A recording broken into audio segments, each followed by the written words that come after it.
We would be delighted to invite you to our press night, stond er op de uitnodiging. Maanden na het prachtige Wolfboy waren we wel weer toe aan een nieuw geschenk uit de musicalhemel. Deze keer Ordinary Days van coming man Adam Gwon. Gespeeld door een viertal begenadigde West End acteurs, waaronder onze eigen Musicalworld mascotte Daniel Boyce. Natuurlijk zijn we nu hier in Londen. What am I doing here? In the middle of freaking New York City. Nou, dat was heel indrukwekkend. We hebben gelachen, we hebben gehuild. En dat allemaal in 80 minuten. En nu naar de afterparty, waar ik natuurlijk weer de enige ben die ik ken. En die is aan de overkant bij de W. Daar!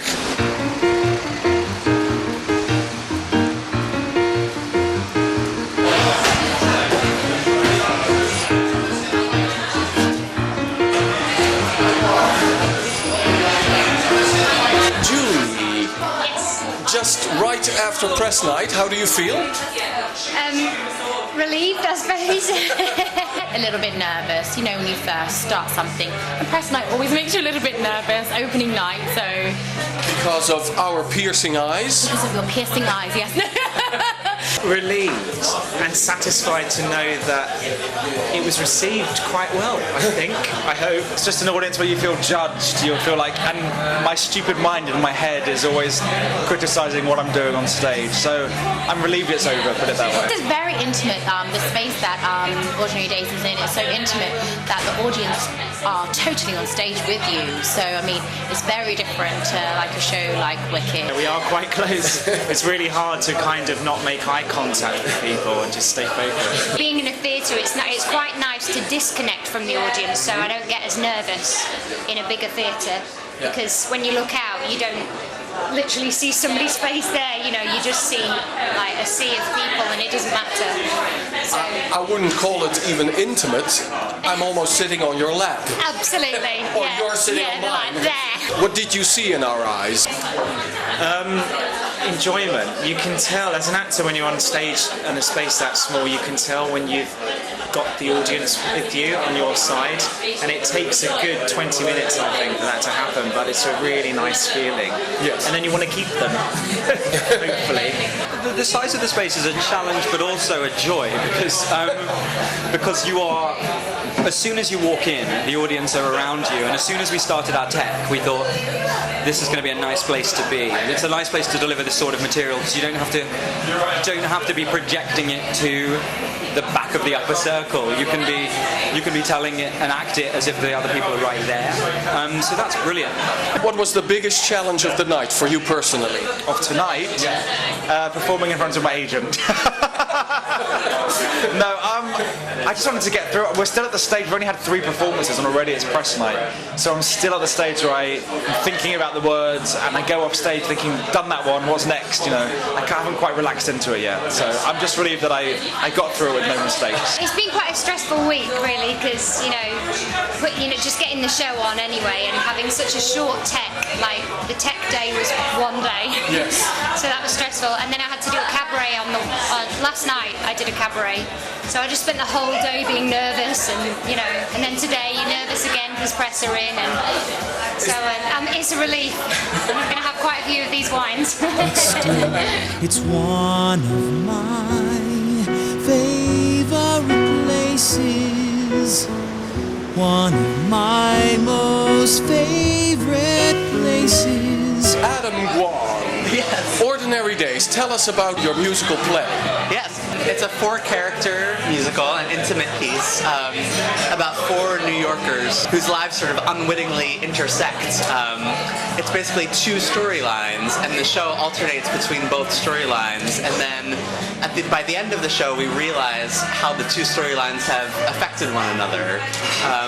And it's really sort of about, both stories are sort of about young people in the city trying to make their way and figure out what their life is, and feeling a bit disconnected and struggling to sort of find their own way in the world. You are the character that opens the show. Yes. You are Warren. Who is Warren? Warren is is a bit of a loner. He's an artist who's very passionate about art and creativity, and he likes to snap people out of the mundane world and bring them into the world of art and light and wealth in artistry. I mean, he's quite a beautiful character, but he's also very lonely, quite sad. I think he finds it hard to make friends. You triggered most of the laughs of the night. I did. Who is Deb and what makes her so funny? Deb is this quirky character who, she's, very intelligent girl, but she's a little erratic at times. She's working on getting her degree, and it's just her whole kind of story, how she builds up to that, that's her story, and she meets a character called Warren along the way, and how he actually affects her and brings a little bit of kind of calmness in her life, that actually she can relax a little bit more than she does. And you've got the other story that's happening with the other two characters who are Claire and Jason. I'm Jason. I'm kind of a good guy, just moving in with my girlfriend, and she's being a bit off with me. It brings up a lot of emotion in her, the fact that he's moving in with her. She's a bit like, oh, I don't know whether I want this. I don't know whether I'm ready to move on. Jason doesn't really know why. He's just trying to always please her, and she's always a bit mean to him. And then you discover why at the end of the piece. We can get an image of young people and what their lives are about, but there's still a secret in the story. Why is that?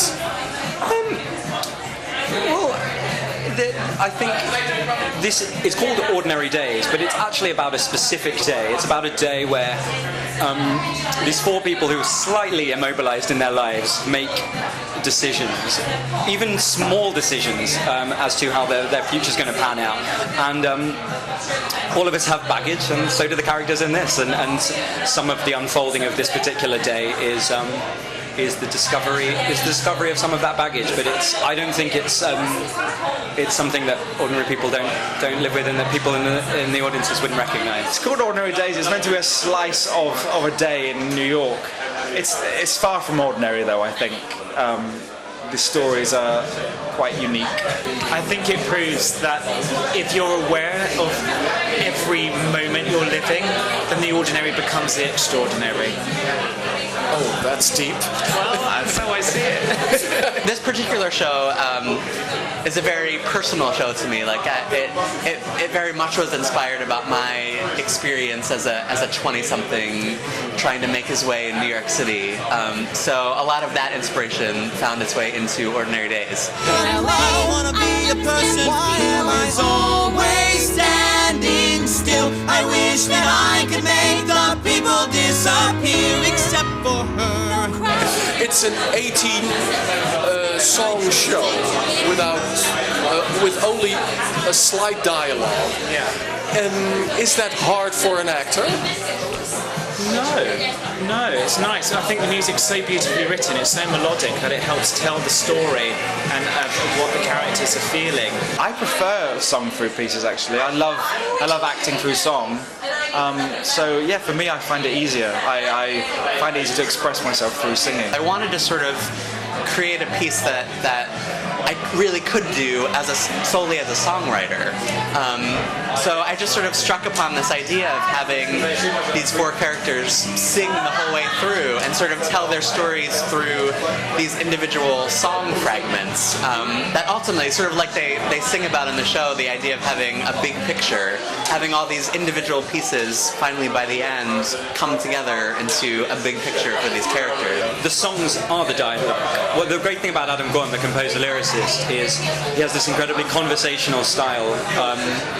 So all of the songs are actually scenes and real speech patterns set to music, and it's almost exactly the same as directing a play. You can discuss the intentions and the flow and the point of the songs and the point of the story, and so it's a real joy to direct. It has a very conversational feel to it. Like the lyrics are very much as people talk in real life. And I think I'm a very lyrically driven writer. Like whenever I compose music, I definitely feel like I'm composing this music in support of the lyrics and what the characters are saying. So it takes place in New York City, so there is sort of a franticness about the music. A lot of the characters have these sort of freak out moments where they have these pretty dense patter songs where they're just a sort of stream of consciousness of what's going on in their brains. But there are also sort of lyrical moments too, and these sort of contemporary musical theater ballads that are more flowing and emotional. Look at this painting. Describe what she sees. How it swallows you up like she a storm. moved by that column. Those orangey. Those wonderful American accents British actors try. I heard some glimpses of Rod and Princeton. Really? When you answered, when Julie asked you ready to go, your answer was... Ready! At their request, I became their American accent coach during rehearsals. So I would listen to them and I would take notes about words that sort of sounded funny on my ear. But they do a really great job with this American accent, which I imagine is pretty tough for British actors. He says we're all very, very good, and he finds it weird that when we stop rehearsing, suddenly we're British. Interesting to me is we in Holland consider British the superior English to American English. What do British themselves think about that? I can't say on camera, can I don't know. I know I look upon it as like, it sounds way more cooler. English is English. Times have changed. Times have changed, language changes, doesn't it? And a lot of children now are influenced, I think, by American TV. So in time, the language is all going to blend into one anyway. I think that's a diplomatic answer.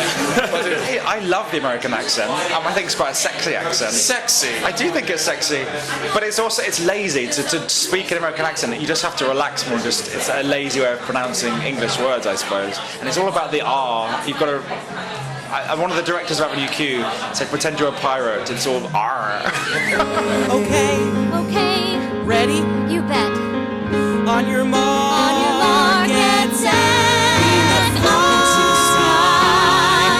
If you want your name to grow within the realm of musical, what would your slice of the musical pie be within that world? That is a tough question. I love this idea of marrying the traditions of musical theater with a contemporary story. So I think I'm drawn to things that sort of have this really strong emotional core and just the chance for characters to communicate with one another honestly and with heartfelt emotions, and to be able to do that through a contemporary medium. So yeah, I guess I like to think I don't even know. It's such a tough question. Bringing that sort of heartfelt, traditional musical theater, but using that to tell contemporary stories with contemporary characters and contemporary themes. I'll be here at the corner of Bleecker and Mercer tomorrow at 7. Come see us. We're at Trafalgar Studios. We have truly a brilliant cast. I feel so lucky to have these amazing West End performers in the show. And it's a really beautiful production, intimate in a small theater, which is perfect for this very intimate show. So if it's not so much trouble, come on over. If you like musicals, come see what we're doing in the West End.